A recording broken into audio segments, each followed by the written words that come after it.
Hello students, welcome to my class. এই ভিডিওতে আমি আলোচনা কৰিম বছৰিকীয়া পৰীক্ষা 2023 তামনে যোৱা বছৰ হৈ যোৱা বছৰিকীয়া পৰীক্ষাৰ জেনাৰেল ম্যাথছৰ কোৱেশ্চন পেপাৰখন। এই পেপাৰখন শোণিতপুৰ ডিস্ট্ৰিক্টৰ কোৱেশ্চন বিলাক এনেকুৱাই হ'ব, কেৱল এমসিকিউৰ সংখ্যাটো অলপ বেছি হ'ব পাৰে, 45 মাৰ্কছৰ হ'ব পাৰে। ঠিক আছে, তো আমি স্টাৰ্ট কৰো আহাসন কেনেকুৱানো হৈছিল যোৱা বছৰৰ পেপাৰখন। তো যোৱা বছৰ এমসিকিউ আহিছিলে 20টা, তো এই বছৰ হ'ব পাৰে এমসিকিউ 45টা। তো যে নহক আমি পেপাৰখন আমি স্টাৰ্ট কৰোছুন কি আহিছিলে চাও। তো কোৱেশ্চন নম্বৰ 1ত সোয়া ইয়াত দিয়া আছে, এখন বৰ্গাকাৰ খেতি পথাৰৰ দৈৰ্ঘ্য 100 মিটাৰ হলে পথাৰখনৰ পৰিসীমা কি হ'ব এই চাৰিটাৰ ভিতৰত আমি ক'ব লাগে। ভালকৈ মন কৰা, খেতি পথাৰখন কেনেকুৱা বৰ্গা আকাৰৰ, তাৰমানে বৰ্গা আকাৰৰ যদি হয় চাৰিওফালে বাহুকেইটা সমান হ'ব। তো দৈৰ্ঘ্য দিয়া আছে 100 মিটাৰ, তো পথাৰখনৰ পৰিসীমা খুদিছে, পৰিসীমা মানে চাৰিওটা বাহুৰ যোগফল। তো এটা বাহুৰ মাপটো দিয়া আছে 100 মিটাৰ, তো চাৰিটা বাহুৰ যোগফল কিমান হৈ যাব 400 মিটাৰ। তো আমাৰ কোনটো হৈ যাব ইয়াত উত্তৰটো ডি অপচনটো আমাৰ শুদ্ধ হ'ব 400 মিটাৰ। কোৱেশ্চন নম্বৰ 2 দিয়া আছে, তলৰ পৰিমেয় সংখ্যাটো হ'ল, এই চাৰিটাৰ ভিতৰত পৰিমেয় সংখ্যা কোনটো হয় হেতু আমি উলিয়াব লাগে। তো এইকেটাৰ ভিতৰত এই অপচনটো আমাৰ শুদ্ধ অপচন 2/7 টো হৈ গল পৰিমেয় সংখ্যা। এইটো অপৰিমেয় সংখ্যা কিয়নো √2 টো এটা অপৰিমেয় সংখ্যা হয়। ইয়াত পাই এটা অপৰিমেয় সংখ্যা, গতিকে সি টো অপৰিমেয় সংখ্যা হয়, √23 এটা অপৰিমেয় সংখ্যা। তো এই অপচনটো আমাৰ শুদ্ধ অপচন। ঠিক আছে, তো ইয়াতে দিয়া আছে 3 নম্বৰ কোৱেশ্চনত 3 + √3 হোল ইনটু 3 - √3। তো এটো a + b a - b ফৰ্মুলাত কৰিবা, a স্কয়াৰ - b স্কয়াৰ হ'ব, অৰ্থাৎ 3 স্কয়াৰ - √3 স্কয়াৰ। তো এটো যদি আমি অঙ্কটো কৰো এনেকুৱা হ'ব 3 স্কয়াৰ - √3 স্কয়াৰ। ঠিক আছে, a + b * a - b formula. তো সেই হিচাপে 3 × 3 = 9 আৰু √3 স্কয়াৰ মানে 3 হ'ব। তো 9 ৰ পৰা 3 গলে কিমান হ'ব উত্তৰটো 6। ঠিক আছে, তো সি অপচনটো আমাৰ শুদ্ধ অপচন হ'ব। এবাৰ আহিলো আমি কোৱেশ্চন নম্বৰ 4 লৈ। ইয়াত দিয়া আছে, তলৰ কোনটো ত্ৰিঘাত বহুপদ ৰাখি। তো ত্ৰিঘাত বহুপদ, ঘাত মানে পাৱাৰটো, তো এইকেটা বহুপদৰ ভিতৰত পাৱাৰ 3 আছে ইয়াত, গতিকে এই অপচনটো আমাৰ শুদ্ধ অপচন। কোৱেশ্চন নম্বৰ 5ত সোয়া, 2x² + 7x + 3 বহুপদটোৰ এটা উৎপাদক হ'ল। তো এইটো এটা বহুপদ দিয়া আছে দ্বিঘাত বহুপদ, ইয়াৰ এটা উৎপাদক কোনটো সুধিছে। ঠিক আছে, তো উৎপাদক আমি উলিয়াবলৈ হলে ইয়াক আমি উৎপাদক বিশ্লেষণ কৰি ল'ব পাৰো। ঠিক আছে, তো স্টুডেন্টস আমি অঙ্কটো এই ধৰণে কৰিব পাৰো, 2x² + 7x + 3 দিয়া আছিল, ইয়াক মই উৎপাদক বিশ্লেষণ কৰি দিছো। সোয়া 2x² প্লাস এইটোক আমি যদি মধ্যম পদটো বিভাজন কৰি দিও 6 + 1x + 3, তো ইয়াৰ পৰা আমি এই লাইনটো পাম 2x² এইটো প্লাস 6x পূৰণ কৰি 6x হ'ব, প্লাস 1 আৰু x পূৰণ কৰি 1x বা x এগুণ x অকল x লিখিলে হ'ব, প্লাস ইফালে 3 আছিল 3। ঠিক আছে, তো এই দুটাৰ পৰা আমি কমন ললো 2x, তো ইয়াত থাকি যাব x আৰু ইয়াত থাকি যাব 3। এই দুটাত একো কমন নাই যদি আমি 1 লব পাৰো, x + 3 হ'ল। তো এতিয়া এই দুটাৰ পৰা আমি কমন x + 3 আছে, গতিকে x + 3 কমন ললো, ইয়াৰ পৰা 2x আহিলে, ইয়াৰ পৰা +1 আহিলে। ঠিক আছে, তো এতিয়া আমি দুটা উৎপাদক পালো, x + 3 আৰু 2x + 1। এই দুটাৰ ভিতৰত যেটোৱে উত্তৰত আছে সেইটোৱে শুদ্ধ উত্তৰ হ'ব। তো স্টুডেন্টস আমি কোৱেশ্চন নম্বৰ 5ৰ সোয়া, ইয়াত দিয়া আছে x + 1 x + 2 x + 3 আছে হয়নে, x + 4 আছে। তো আমি সি অপচনটো আমাৰ শুদ্ধ অপচন, আমি x + 3 তাতে পাইছিলো হয়নে। 6 নম্বৰ কোৱেশ্চনত সোয়া, মূলবিন্দুৰ স্থানাংক। তো মূলবিন্দুৰ স্থানাংকটো নিশ্চয় তোমালোকে জানাই, বি অপচনটো শুদ্ধ, ব্ৰেকেটৰ ভিতৰত 0,0। কোৱেশ্চন নম্বৰ 7ত আছে, x অক্ষৰ ওপৰত থকা কোনো বিন্দুৰ স্থানাংকৰ আৰ্হি হ'ল। তো সদায় মনত ৰাখিবা x অক্ষৰ ওপৰত থকা বিন্দুৰ স্থানাংকৰ আৰ্হিটো x, 0। আৰু কেতিয়াবা যদি খুধে যে y অক্ষৰ ওপৰত থকা বিন্দুৰ স্থানাংকৰ আৰ্হিটো কি, তো 0,y হ'ব। ঠিক আছে, তো x অক্ষৰ ওপৰত থকা বিন্দুৰ স্থানাংকৰ আৰ্হিটো হৈ গল x, 0। 8 নম্বৰ কোৱেশ্চনত কৈছে, থিটা এটা প্ৰবৃদ্ধ কোণ হ'ব যদিহে, ইয়াৰ নামটো হৈ গল থিটা, থিটা এটা প্ৰবৃদ্ধ কোণ হ'ব যদিহে। তো প্ৰবৃদ্ধ কোণৰ তোমালোকে ডেফিনেশনটো নিশ্চয় মনত আছে, যেটো কোণ 180 ডিগ্ৰীতকৈ ডাঙৰ কিন্তু 360 ডিগ্ৰীতকৈ কম হ'ব, হেতুকে আমি প্ৰবৃদ্ধ কোণ বুলি কম। গতিকে এই অপচনটো আমাৰ শুদ্ধ অপচন হ'ব, যেহেতু থিটা 180 ডিগ্ৰীতকৈ ডাঙৰ কিন্তু 360 ডিগ্ৰীতকৈ কম, গতিকে এই অপচনটো আমাৰ শুদ্ধ, মানে 180 ডিগ্ৰী আৰু 360 ডিগ্ৰীৰ মাজৰ কোণবিলাকক আমি প্ৰবৃদ্ধ কোণ বুলি কওঁ। Question number 9 চোৱা তলৰ কোনটো দুটা ত্ৰিভুজৰ সৰ্বসমতাৰ বিধি নহয় তো ইয়াতে A অপচনটো ইয়াতে ভালকৈ মন কৰা A অপচনটো আৰু D অপচনটো একেই দিয়া আছে এই দুটাই তাৰ মানে ইয়াতে প্ৰিন্টিং মিস্টেক বুলি ধৰি লোৱা গতিকে এটুক মই কাটি দিলো যেহেতু এই দুটা একেই আছে ঠিক আছে তো তিনিটা থাকি গল তিনিটাৰ ভিতৰত এইটো শুদ্ধ উত্তৰ হ'ব এইটো SSA এনেকুৱা ধৰণৰ সৰ্বসমতাৰ বিধি আমি পোৱা নাই SAS বাহু কোণ বাহু বা ASA কোণ বাহু কোণ এনেকুৱা ধৰণৰ সৰ্বসমতাৰ আমি বিধি পাইছো এটো আমি পোৱা নাই গতিকে এটো সৰ্বসমতাৰ বিধি নহয় এই অপচনটো শুদ্ধ এই প্ৰশ্নটোৰ কাৰণে Question number 10 চোৱা এটা চতুৰ্ভুজৰ সকলো কোণৰ সমষ্টি তো এটা চতুৰ্ভুজৰ চাৰিটা কোণ থাকে চাৰিটা কোণৰ যোগফল সমষ্টি মানে যোগফল 360 ডিগ্ৰী হয় ডি অপচনটো আমাৰ শুদ্ধ অপচন 11 নম্বৰ কোৱেশ্যনত চোৱা এটা ট্ৰেপেজিয়ামৰ ইয়াতে অপচন কেটা ভালকৈ মন কৰা সি অপচনটো আমাৰ শুদ্ধ অপচন হ'ব ট্ৰেপেজিয়ামৰ ক্ষেত্ৰত এজুৰ বিপৰীত বাহু সমান্তৰাল হয় গতিকে সি অপচনটো শুদ্ধ এই কেটা অপচনৰ ভিতৰত 12 নম্বৰ কোৱেশ্যনটো চোৱা ইয়াত কৈছে এটা চতুৰ্ভুজৰ কোণ কেইটাৰ অনুপাত 3:5:9:13 তাৰমানে এই কেটা দিয়া আছে অনুপাত কেটা চতুৰ্ভুজটোৰ কোণ কেইটা এই কেটাৰ ভিতৰত কোনটো হ'ব কোণ চাৰিটা যদি এনেকুৱা অনুপাতত থাকে হেতু আমি উলিয়াব লাগে এটো 8.1 অনুশীলনীৰ 1 নম্বৰ কোৱেশ্যনটোৱে হয় গতিকে এটো মই কৰি দেখুৱাই দিছো তো ষ্টুডেন্টস আমাক চতুৰ্ভুজটোৰ কোণ চাৰিটাৰ অনুপাত এনেকৈ দিয়া আছে অনুপাত দিলে আমি সদায় আমি একেটাক ব্যৱহাৰ কৰিম ধৰা হল কোণ চাৰিটা 3x 5x 9x আৰু 13x বুলি ধৰি ললো কোণ চাৰিটা ঠিক আছে মই শৰ্টকাটত দেখাই আছো যেহেতু আমি এটো MCQ হে হয় পটাপট আমি হিসাবটো হে কৰি উলিয়াব লাগে হয়নে গতিকে কেতিয়াবা এনেকুৱা কোৱেশ্যন দিয়ে যেটো তুমি কৰিব লগা হ'ব পাৰে তো আমি জানিব লাগিব তেতিয়া আমি কৰিব পাৰিম তো আমি অনুপাত দিয়া থাকিলে সদায় হেকেটাক ব্যৱহাৰ কৰিম তো কোণ চাৰিটাৰ অনুপাত দিয়া আছিল কোণ চাৰিটাক আমি ধৰি ললো এটা 3x হয় এটা 5x হয় এটা 9x হয় এটা 13x তো আমি জানো যে চতুৰ্ভুজৰ কোণ চাৰিটাৰ যোগফল 360 ডিগ্ৰী ঠিক আছে 360 ডিগ্ৰী হয় তো এতিয়া এই x গুটেকেটা যোগ কৰা তুমি পাবা 30x ঠিক আছে গুটেকেটা যোগ কৰিলে আমি 30x পাম আৰু ইফালে আছে 360 তো এতিয়া x ৰ মান আমি উলিয়াব লাগিব গতিকে এই 30 টোক সাইড চেঞ্জ কৰিব লাগিল x = 360/30 তো 0 0 কাটি দিলো 3 12 গুণ 36 তো এতেকে আমি x = কিমান পালো 12 ডিগ্ৰী পালো ঠিক আছে তো আমাৰ কোণ চাৰিটা আমি কি ধৰিছিলো 3x 5x 9x আৰু 13x গতিকে 3x মানে আমি এতেকে কোণ চাৰিটা যদি আমাক লাগে x কেটা আমি ইয়াতে পূৰণ কৰি দিলে হল ঠিক আছে x কেটা আমি ইয়াতে পূৰণ কৰি দিলে হল 3 * 12 এটা আমি 36 পাম হয়নে 3x আছিল গতিকে 3 * 12 x ৰ মান আমি 12 পাইছো গতিকে 3 12 36 ডিগ্ৰী হ'ব আনটো আছিল 5x তো 5 * 12 তো 5 12 গুণ 60 5 12 60 ডিগ্ৰী হয়নে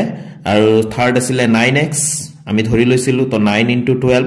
9 12 108 ডিগ্ৰী ঠিক আছে 9 12 108 তাৰপিছত আছিল 13x তো 13 * 12 হয়নে তো 13 12 156 তো এইকেটা এই চাৰিটা 36 60 108 156 তো স্টুডেন্টস আমাৰ এই অপচনটো আমাৰ শুদ্ধ অপচন হ'ব 36 ডিগ্ৰী 60 ডিগ্ৰী 108 ডিগ্ৰী আৰু 156 ডিগ্ৰী তো কেতিয়াবা কিছুমান কোৱেশ্যন এনেকে তুমি কৰি লব লগা হ'ব পাৰে আন্দাজত তো আমি দিব নোৱাৰো হয়নে তো কেতিয়াবা কৰি লব লগা হ'ব পাৰে গতিকে গুটেই কনসেপ্টটো তোমালোকৰ জনা হ'ব লাগিব 13 নম্বৰ কোৱেশ্যনত দিয়া আছে যদি ABCD আৰু PQRS সমান্তৰিক দুটা একে ভূমিত মানে একে সমান ভূমিত আৰু একে সমান্তৰালৰ মাজত অৱস্থিত তেন্তে একেটাৰ ভিতৰত কোনটো শুদ্ধ হেতু ক'ব লাগে তো আমি উপপাদ্যত পাইছিলো যে একে ভূমি আৰু একে সমান্তৰালৰ মাজত থকা সমান্তৰিকবোৰৰ কালি সমান গতিকে সি অপচনটো আমাৰ শুদ্ধ অপচন হ'ব যে কালি ABCD সমান কালি PQRS 14 নম্বৰ কোৱেশ্যনত কৈছে ABCD সমান্তৰিকৰ DC আৰু AD বাহুত অৱস্থিত যথাক্ৰমে P আৰু Q যিকোনো দুটা বিন্দু তেন্তে একেটাৰ ভিতৰত কোনটো শুদ্ধ হ'ব হেতু আমি ক'ব লাগে এতিয়া স্টুডেন্টস প্ৰশ্নমতে মই ABCD এটা সমান্তৰিক আঁকি ললো আৰু প্ৰশ্নত কৈছে CD বাহুৰ ওপৰত P এটা বিন্দু থাকিব আৰু AD বাহুৰ ওপৰত Q এটা বিন্দু থাকিব ঠিক আছে এতিয়া মই AP আৰু ইফালে B ৰ লগত যদি কানেক্ট কৰি দিও এতে কি দেখি আছো চোৱাচোন এটা সমান্তৰিক আছে আৰু সমান্তৰিকৰ ভিতৰত এটা ত্ৰিভুজ আছে দুইটাৰে ভূমি একে আছে AB ঠিক আছে তো এটা আমাৰ উপপাদ্য আছিল যে একে ভূমি আৰু একে সমান্তৰালৰ মাজত যদি এটা সমান্তৰিক আৰু এটা ত্ৰিভুজ আছে তেনেহলে ত্ৰিভুজটোৰ কালি সমান্তৰিকটোৰ কালিৰ আধা হ'ব অৰ্থাৎ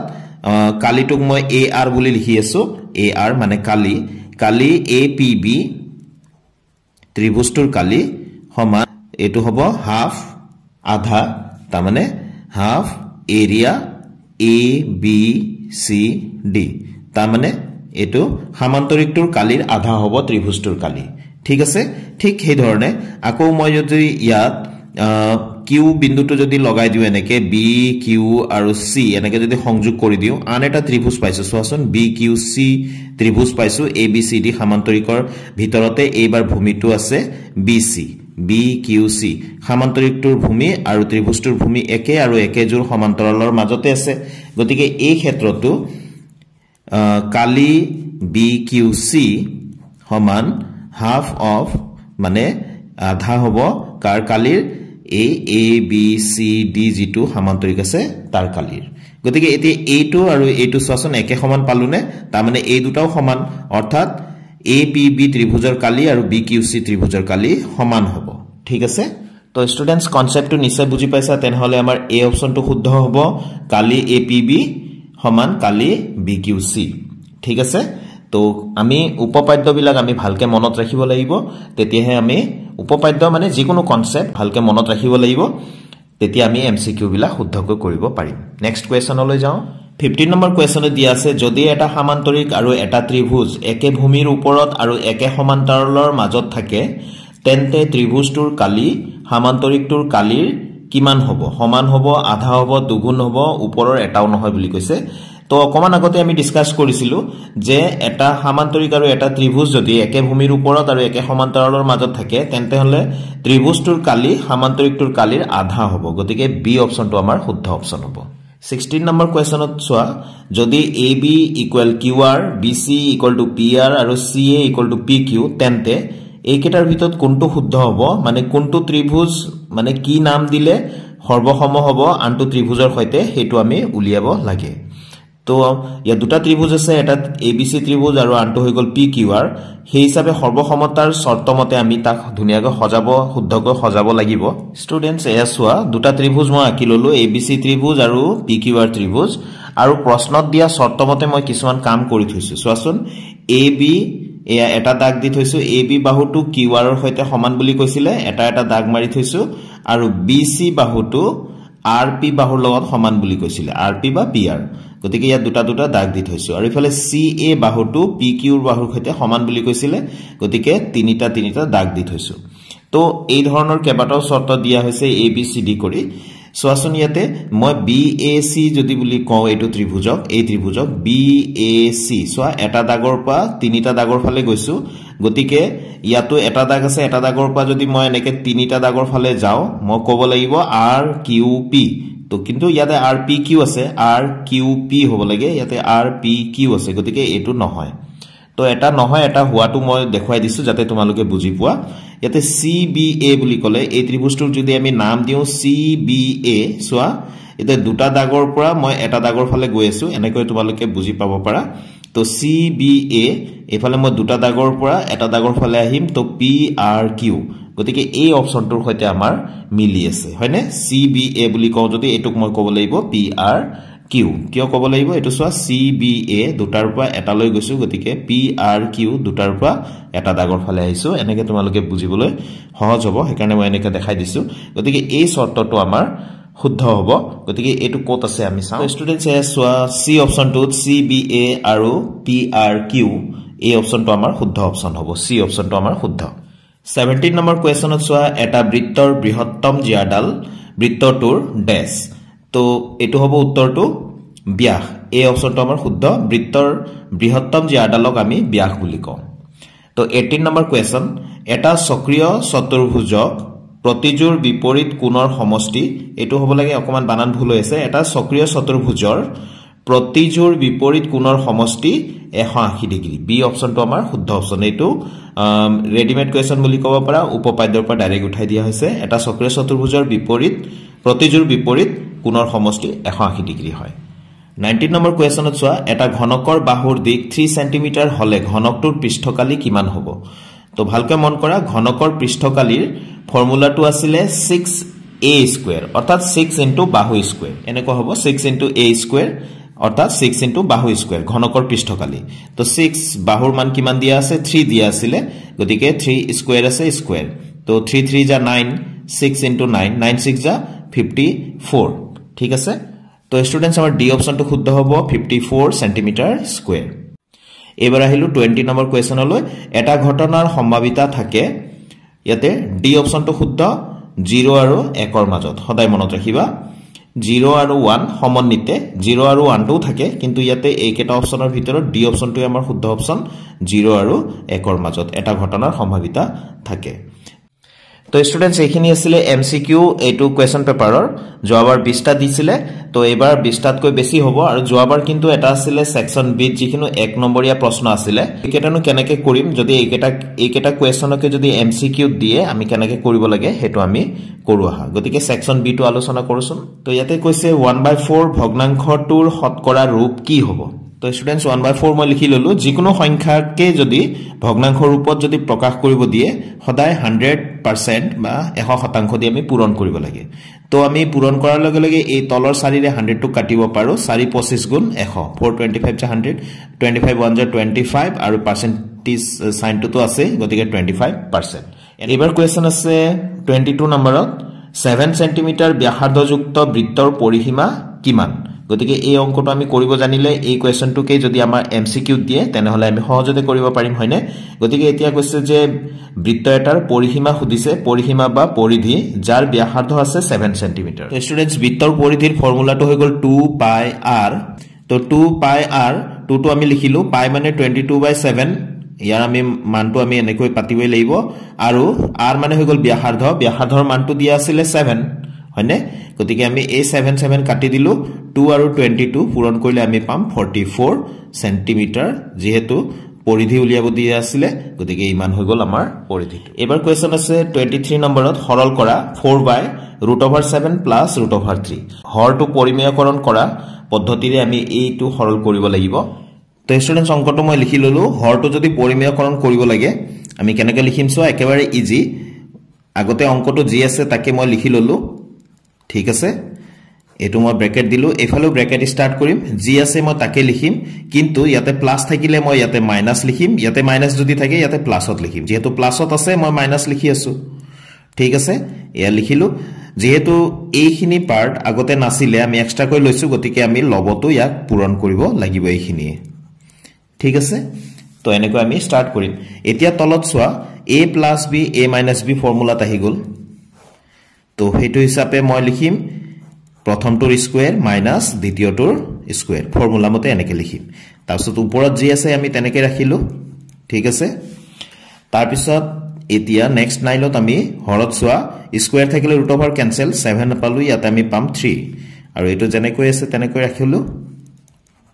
ঠিক আছে এতিয়া 7 - 3 মানে কিমান পাম আমি 4 পাম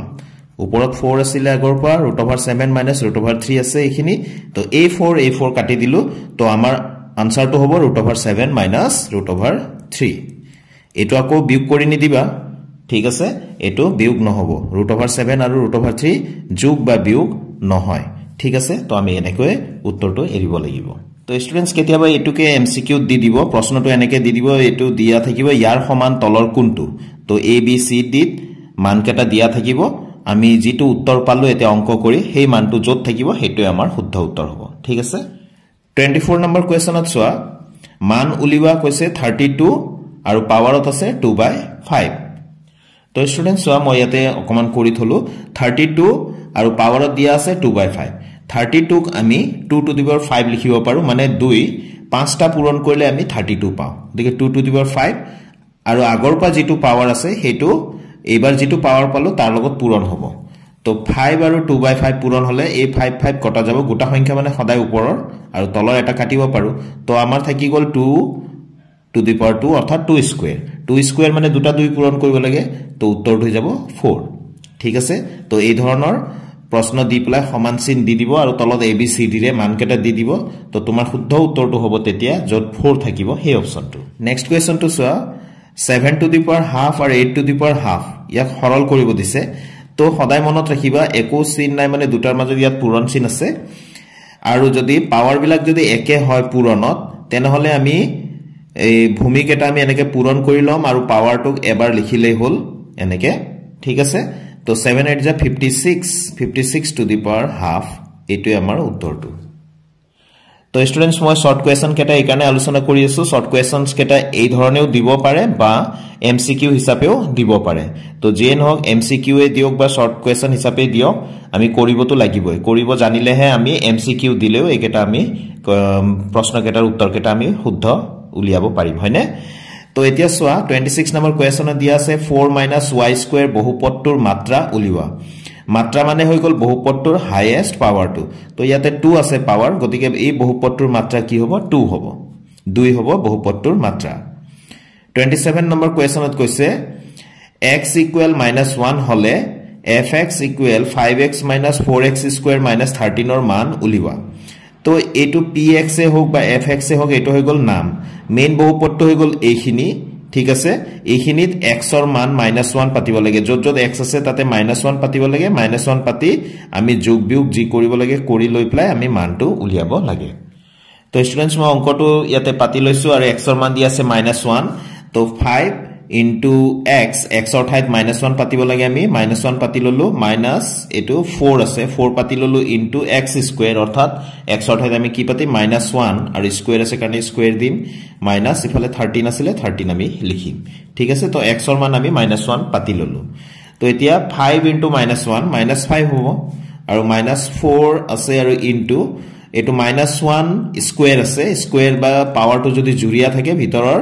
-2 প্লাস হৈ যাব মানে 1 গুণ আমি 1 পাম ঠিক আছে ভিতৰৰ -2 নোহোৱা হৈ গল প্লাস হৈ গল আৰু ইফালে লাষ্টত -13 আছিল তো -5 এই পূৰণটো আমি কৰি লও 4 গুণ কিমান হ'ব 4 এ হ'ব -13 তো আমি গুটেকেটা মাইনাসত পালো তো মাইনাসত টোটাল হৈ যাব 22 একেটা গুটেকেটা গন্তি কৰিবা এটো তো স্টুডেন্টস 27 নম্বৰ কোৱেশ্চনৰ এই বহুপদটোৰ মান যদি x ৰ মান যদি -1 হয় তেনেহলে আমি পাও -22 28 নম্বৰ কোৱেশ্চনলৈ আহিলো 2 - x² + x³ বহুপদটোৰ x² ৰ হহগ কিমান হ'ব x² ৰ হহগ ইয়াতে x² আছে ইয়াৰ লগত কি সংখ্যা আছে একো সংখ্যা নাই মানে ইয়াতে 1 থাকিব আৰু আগফালে চিনটো মাইনাস আছে গতিকে x² ৰ হহগটো কিমান হ'ব -1 ঠিক আছে মাইনাস চিন থাকিলে আমি ক'ব লাগিব নেক্সট 29 নম্বৰ কোৱেশ্চনত চোৱা x to the power 4 + x³ - 2x² + x + 1 ক x - 1 এৰে হৰণ কৰিলে ভাগশেষ কিমান হ'ব ঠিক আছে এইকেটা কোৱেশ্চন একদম MCQ ৰ কাৰণে ধুনিয়া কোৱেশ্চন এনেকুৱা ধৰণৰ MCQ আহিব পাৰে এবাৰ তো আমি কেনেকৈ কৰিব লাগিব সোৱা এই বহুপদটো প্ৰশ্নটোত কৈছে এই ডাঙৰ বহুপদটো এই বহুপদটোৰে হৰণ কৰিলে ভাগশেষ কিমান হ'ব হেতু সুধিছে এতিয়া এইটোৰে যদি ইয়াক আমি হৰণ কৰি থাকো বহুত সময় লাগিব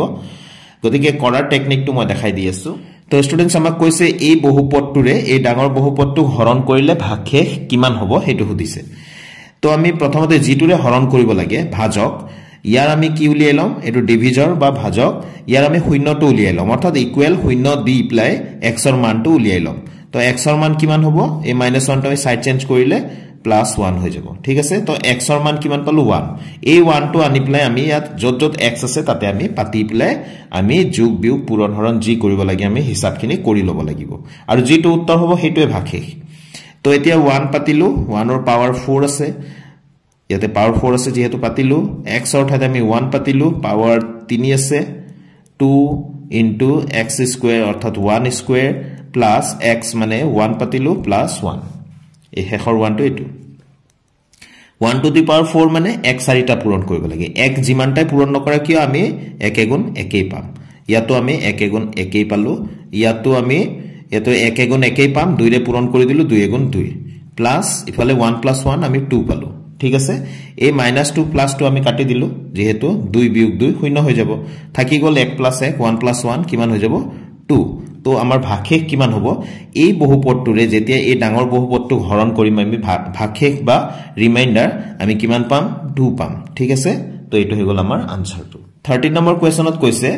2x plus 7 বহুপদটোৰ শূন্য উলিওৱা এটোটো নাম হয় fx = 2x plus 7 এই বহুপদটোৰ শূন্য উলিওৱা বুলি ক'লে যেটো বহুপদ আছে সেই বহুপদটোক আমি এই ধৰণে লিখিলাম 2x plus 7 যেটো দিয়া আছে = 0 শূন্য উলিওৱা বুলি ক'লে সদায় সমান শূন্য দি লিখি লবা আৰু x ৰ মানটো উলিয়াই লবা ঠিক আছে তো ইয়াৰ পৰা আমি কি পাও 2x আৰু প্লাস 7 টো সাইড চেঞ্জ কৰিলো -7 হ'ব এতেকে x ৰ মান x এটো 2 টো আমি সাইড চেঞ্জ কৰিব লাগে পূৰণ আছে গতিকে কত যাব হৰত যাব তো x = কিমান পাম -7/2 তো -7/2 এ হৈ গল এই বহুপদটোৰ শূন্য ঠিক আছে 31 নম্বৰ কোৱেশ্চন চোৱা 4,3 বিন্দুটোৰ x অক্ষৰ পৰা দূৰত্ব উলিওৱা তো x অক্ষৰ পৰা দূৰত্ব বুলি কোৱাৰ লগে লগে y স্থানাংকটো কবা তাৰ মানে প্ৰথমটো x স্থানাংক পিছৰটো y স্থানাংক গতিকে x অক্ষৰ পৰা দূৰত্ব কিমান হ'ব 3 ঠিক আছে ইয়াৰ উত্তৰটো কিমান হ'ব 3 নেক্সট কোৱেশ্চনত চোৱা -1,0 বিন্দুটো কোনটো চুকত থাকিব তো আমাৰ চুক বুলি কোৱাৰ লগে লগে এটো এনেকৈ কৰি যে x অক্ষ আৰু y অক্ষ কৰি পেলাই প্ৰথম চুক দ্বিতীয় চুক তৃতীয় চুক চতুৰ্থ চুক এনেকুৱা হয় হয়নে গতিকে ইয়াত চোৱা এটা যদি যিকোনো এটা যদি দুটা স্থানাংকৰ ভিতৰত এটা 0 থাকে কোনোটো চুকত নাথাকিব এটো হয়তো x অক্ষ বা y অক্ষত থাকিব তো x অক্ষত থাকিব নে y অক্ষত থাকিব আমি কেনে গম পাম যদি y স্থানাংকটো যদি শূন্য হয় ইয়াতে প্ৰথমটো x স্থানাংক পিছৰটো y স্থানাংক গতিকে ইয়াত যেটো দিয়া আছে y স্থানাংকটো 0 আছে গতিকে এটো x অক্ষৰ ওপৰত থাকিব ঠিক আছে এই বিন্দুটো ক'ত থাকিব x অক্ষৰ ওপৰত থাকিব কোনোটো চুকত নাথাকে x অক্ষৰ ওপৰত থাকিব যদি প্ৰথমটো যদি 0 দিয়া থাকিলে হয় প্ৰথমটো যদি 0 দিয়া থাকিলে হয় তেনেহলে x স্থানাংকটো 0 আৰু ইয়াত যদি কিবা এটা সংখ্যা থাকিলে হয় যিকোনো সংখ্যা ধনাত্মক হোক ঋণাত্মক হোক তেনেহলে এনেকুৱা ধৰণৰ বিন্দুটো যেটো প্ৰথমটো 0 পিছৰটো কিবা এটা সংখ্যা আছে তেনেকুৱা বিন্দুটো সদায় y স্থানাংক y অক্ষৰ ওপৰত থাকিব ঠিক আছে তো এই বিন্দুটো কোনটো চুকত থাকিব আমাৰ আমি ক'ব লাগিব উত্তৰটো x অক্ষৰ ওপৰত থাকিব ঠিক আছে 33 নম্বৰ কোৱেশ্চনত কৈছে 4,3 বিন্দুটোৰ ভুজ কিমান তো স্টুডেন্টস ইয়াৰ উত্তৰটো ভুজ কিমান বুলি সুধিছে তো ভুজ বুলি কোৱাৰ লগে লগে x স্থানাংকটো বুজোৱা যায় আৰু যদি কোটি খুধে কোটি কিমান তেনেহলে y স্থানাংকটো বুলি কবা তো আমাৰ ইয়াৰ প্ৰশ্নটো আছে ভুজ কিমান তো ভুজ হৈ যাব 4 তো উত্তৰটো আমি 4 লিখিলে হল এতে 34 নম্বৰ কোৱেশ্চন যদি x = 2 আৰু y = 1 হয় সমীকৰণ 2x + 3y = k এৰ এটা সমাধান তেন্তে k এৰ মান উলিওৱা তো x এৰ মান 2 আৰু y এৰ মান 1 দিয়া আছে তো এই সমীকৰণটোত k এর মান কিমান হয় উলিয়াব লাগে তো x এর ঠাইত x এর মান পাতি দিয়া তো x এর মান 2 আছে তো ইয়াতে x এর ঠাইত যদি 2 পাতি দিও 2 2 যা 4 অৰ্থাৎ 2 2 4 পাম প্লাস আৰু 3 * y আছে y এর মান কিমান আছে 1 তো 3 * 3 তো ইফালে 4 আছিল ইফালে প্লাস 3 3 এ 4 কিমান হ'ব 7 তো 7 আমি কিমান পাম 7 = k অৰ্থাৎ k = আমি কিমান পাম 7 পাম তো k এর মান কিমান হ'ব 7 হ'ব ঠিক আছে তো এই ধৰণে পাতি পেলাই তোমালোকে দেখুৱাই দিলে হল 35 নম্বৰ কোৱেশ্চন 2x + 3y = 6 ৰৈখিক সমীকৰণৰ লেখডালে y অক্ষত কি বিন্দুত কাটিব তো ভালকে মন কৰিবা ইয়াৰো এটা টেকনিক আছে শৰ্টত আমি মনত ৰাখিবলৈ হলে y অক্ষত কি বিন্দুত কাটিব বুলি কোৱাৰ লগে লগে y এৰ লগত যেটো সহগ থাকিব ইয়াতে 3 আছে 3 টুৰে যেটো আমাৰ ধ্ৰুৱক পদ থাকিব তাক আমি হৰণ কৰি দিম তো 3 ৰে 6 যদি হৰণ কৰো কিমান পাম আমি 2 পাম 2 পাম তো স্টুডেন্টস ইয়াতে কৈছে y অক্ষত কি বিন্দুত কাটিব তেনেহলে আমি কি লিখিব লাগিব y অক্ষৰ ওপৰত থকা বিন্দুটোৰ স্থানাংক 0, y হয় y এৰ মানটো লিখিব লাগিব তো 3 ৰে 6 হৰণ কৰিলে আমি 2 পাই আছিল গতিকে 2 টো লিখিম ঠিক আছে আকৌ যদি কেতিয়াবা প্ৰশ্ন খুদে এই এনেকুৱা ধৰণৰে অংক দিয়া আছে এটা সমীকৰণ দিয়া আছে লেখডালে x অক্ষত কি বিন্দুত কাটিব বুলি কোৱাৰ লগে লগে ইয়াতে x ৰ লগত যেটো সহগ আছে সহগটোৰে এই ধ্ৰুৱক পদটোক আমি হৰণ কৰিম গতিকে হৰণ কৰিলে আমি ইয়াত কিমান পাই আছো 2 ৰে 6 যদি হৰণ কৰো 3 পাও তো x অক্ষত কোত কাটিব বুলি কোৱাৰ লগে লগে তাৰ উত্তৰটো হৈ যাব x স্থানাংকটো থাকিব আমি কিমান পাইছিল 3 আৰু কিন্তু y স্থানাংকটো আমি 0 লিখিব লাগিব ঠিক আছে সদায় মনত ৰাখিবা x অক্ষৰ ওপৰত থকা বিন্দুটোৰ স্থানাংক প্ৰথমটো সংখ্যা থাকিব যিকোনো সংখ্যা 0 ৰ বাহিৰে আৰু y স্থানাংকটো কিন্তু 0 হ'ব আৰু y অক্ষৰ ওপৰত থকা বিন্দুটোৰ স্থানাংকটো x স্থানাংক যেটো আছে প্ৰথমটো তাৰ মানে এটো 0 হ'ব আৰু পিছত কিন্তু 0 ৰ বাহিৰে যিকোনো সংখ্যা এটা থাকিব লাগিব 36 নম্বৰ কোৱেশ্চনত চোৱা ABC ত্ৰিভুজৰ BC = AB তাৰমানে দুটা বাহু সমান আছে আৰু B কোণ দিয়া আছে 80 ডিগ্ৰী তেন্তে a কোণৰ মান উলিওৱা তো স্টুডেন্টস এই চিত্ৰটো চোৱা abc এটা ত্ৰিভুজ হয় ইয়াৰে ab বাহু আৰু bc বাহু সমান বুলি কৈছিলে মই দুটা দাগ দি থৈছো চোৱা তাৰমানে এই দুটা বাহু সমান আৰু b কোণটো দিয়া আছে 80 ডিগ্ৰী আমি a কোণৰ মানটো উলিয়াব লাগে ঠিক আছে তো আমি এটা উপপাদ্য পাইছিলো সমদ্বিবাহু ত্ৰিভুজৰ এই ত্ৰিভুজটো সমদ্বিবাহু ত্ৰিভুজ যেহেতু দুটা বাহু আমি সমান পাই আছো হয়নে দুটা বাহু সমান বুলি দিয়া আছে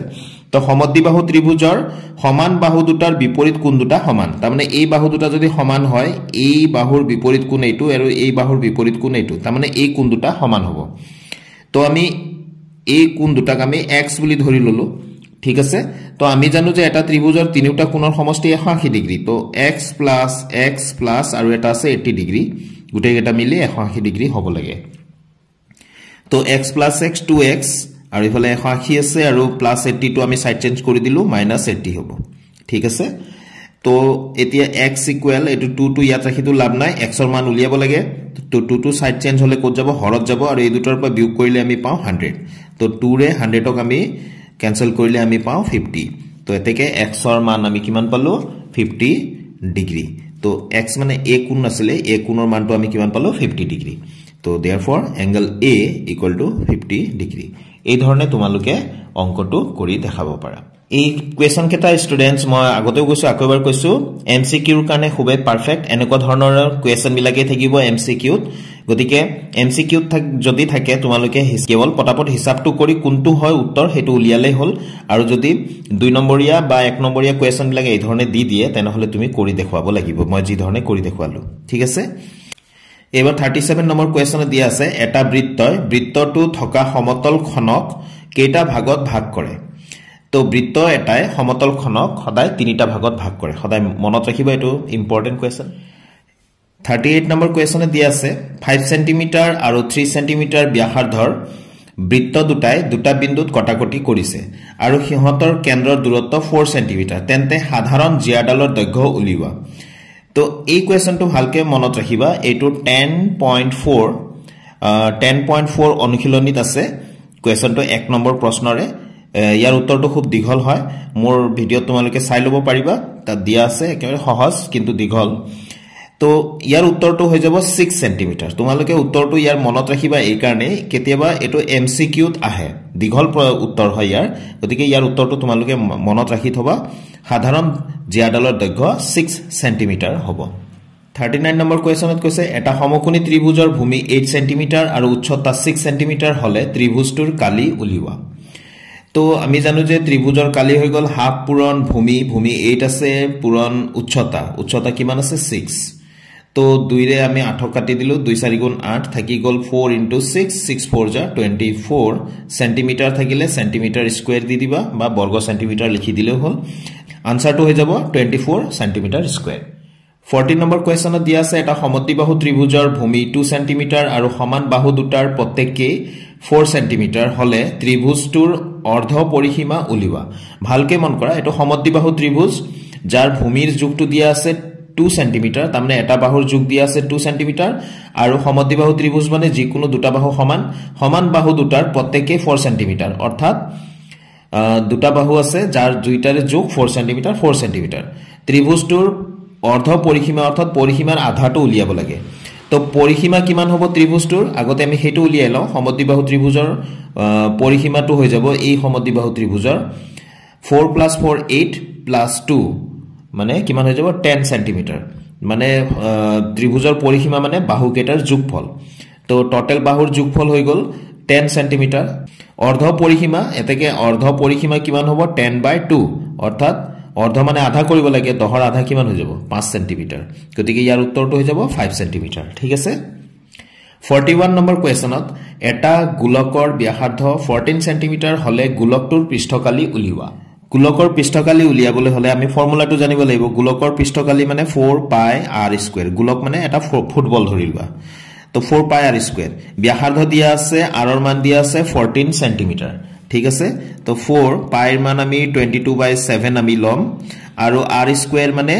14 * 14 আমি এনেকে দুবাৰ লিখি দিম ঠিক আছে তো 7 2 যা 14 তো এই গুটে কেটা আমি পূৰণ কৰিলে আমি পাও 2464 ইমান সেন্টিমিটাৰ স্কয়াৰ 42 নম্বৰ কোৱেশ্যনে দিয়া আছে 14 সেন্টিমিটাৰ উচ্চতাৰ লম্ব বৃত্তাকাৰ চুঙা এটাৰ বক্ৰপৃষ্ঠকালি 88 বৰ্গ সেন্টিমিটাৰ চুঙাটোৰ ভূমিৰ ব্যাসাৰ্ধ উলিওৱা তো ষ্টুডেন্টস প্ৰশ্নটো দিয়া আছে উচ্চতা 14 সেন্টিমিটাৰ চুঙা এটাৰ আৰু চুঙাৰ বক্ৰপৃষ্ঠকালি দিয়া আছে 88 সেন্টিমিটাৰ বক্ৰপৃষ্ঠকালিৰ ফৰ্মুলাটো হৈ গল 2 পাই r h ইয়াৰ মান দিয়া আছে 88 সেন্টিমিটাৰ স্কয়াৰ ঠিক আছে তো এতিয়া 2 আমি লিখিলো পাইৰ মানটো আমি 22/7 আমি লৈ লম যদি আমাক বেলেগ কিবা দিয়া নাই আৰু r ৰ মানটো আমি উলিয়াব লাগে r হৈ গল ব্যাসাৰ্ধৰ মানটো আমাক উলিয়াব দিছে আৰু h মানে কিমান দিয়া আছে 14 তো এখিনি আমি ইয়াত লিখি ললো এফালে 88 আছে তো আমি ইয়াতে 7 এৰে 14 ক কাটিলো তলেৰে গোটা সংখ্যাটো তলত থকা হৰেৰে তাৰ মানে গোটা সংখ্যা কাটিব পাৰো 7 2 14 তো এতিয়া 2 ইয়াত আছে 2 আৰু ইয়াত 22 গুটেকেটা পূৰণ কৰিলে আমি পাও 88 আৰু এটো r আছে আৰু এফালে 88 তো এই 88 টো আমাৰ সাইড চেঞ্জ হলে তললৈ আহিব অৰ্থাৎ 88 এৰে 88 কাটিলে আমি 1 পাও তো r = 1 এতেকে আমাৰ ব্যাসাৰ্ধ কিমান পাম আমি 1 সেন্টিমিটাৰ পাম যদি ব্যাস উলিয়াব দিয়ে ইয়াতে এই প্ৰশ্নটো সেম প্ৰশ্ন থাকিব ব্যাস কিমান বুলি কলে ইয়াক আমি ব্যাস সমান যেটো ওলাইছে তাক আমি 2 ৰে পূৰণ কৰি দিম অৰ্থাৎ 2 * 2 সেন্টিমিটাৰ হ'ব ঠিক আছে তো আমাক যদি ব্যাসাৰ্ধ উলিয়াব দিয়ে আমি এনেকৈ কৰি দেখুৱাম এবাৰ আহিলো 43 নম্বৰ কোৱেশ্যনত ইয়াত দিয়া আছে যে 10 গৰাকী ছাত্ৰ ছাত্ৰীয়ে গণিতৰ পৰীক্ষাত লাভ কৰা নম্বৰসমূহ হল এনেকৈ নম্বৰবিলাক দিয়া আছে তথ্যৰাজিৰ পৰিসৰ উলিওৱা তো ষ্টুডেন্টস তথ্যৰাজিৰ পৰিসৰ বা তথ্যৰ পৰিসৰ মানে যি কেটা ডাটা দিয়া থাকিব ইয়াৰ একদম হাইয়েস্ট মানটোৰ পৰা একেবাৰে সৰ্বনিম্ন মানটো আমি মাইনাস কৰিব লাগে তো ইয়াতে ভালকৈ চালে গম পাবা যে হাইয়েস্ট মানটো আছে 95 আৰু সৰ্বনিম্ন মানটো আছে ইয়াতে 25 সৰ্বনিম্ন মানটো 25 এই দুটা আমি বিয়োগ কৰি দিম তো 95 ৰ পৰা 25 বিয়োগ হলে আমি পাও 70 তো তথ্যৰ পৰিসৰটো হৈ যাব 70 ঠিক আছে এই ধৰণে কৰিব লাগে তথ্যৰ পৰিসৰ মানে এতিয়া নিশ্চয় তোমালোকৰ মনত থাকি যাব 44 নম্বৰ কোৱেশ্যনে দিয়া আছে এটা বতৰ কেন্দ্ৰৰ তথ্যৰ পৰা দেখা যায় যে অবিৰতভাৱে বিগত 250 দিনৰ বতৰৰ আগজাননীৰ ভিতৰত 175 বাৰ শুদ্ধ আছিল তো 250 দিন ধৰি বতৰৰ আগজাননী দি আছিল তাৰ ভিতৰত 175 বাৰে শুদ্ধ আছিল কোনো এক নিৰ্দিষ্ট দিনত এই আগজাননী শুদ্ধ হোৱাৰ সম্ভাৱিতা কিমান তো শুদ্ধ হোৱাৰ সম্ভাৱিতা বুলি কৈছে তো এটো শুদ্ধ হৈছিল 175 বাৰ কিমানৰ ভিতৰত 250 ৰ ভিতৰত তো শুদ্ধ হোৱাৰ সম্ভাৱিতা তোমালোকে লিখিবা শুদ্ধ হোৱাৰ সম্ভাৱিতা হল মুঠ যেটো আছিল হেতু তলত লিখিবা সদায় 250 আৰু যিমান বাৰ শুদ্ধ আছিল এটো ওপৰত লিখিবা ঠিক আছে